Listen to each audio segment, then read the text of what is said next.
జీవితంలో ధనం నష్టపోతే కొంతే కోల్పోయినట్లు, కానీ వ్యక్తిత్వం కోల్పోతే సర్వం కోల్పోయినట్లే.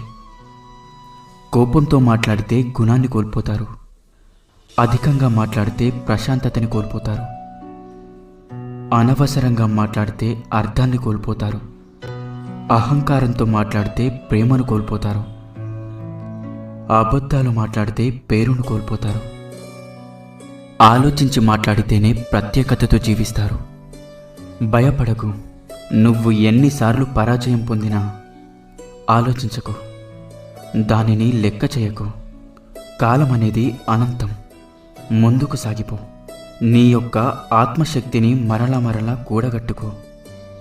వెలుగు వచ్చే తీరుతుంది. సముద్రం యొక్క కెరటాన్ని ఆదర్శంగా చేసుకో. లేచి పడుతున్నందుకు కాదు, పడినా లేస్తున్నందుకు.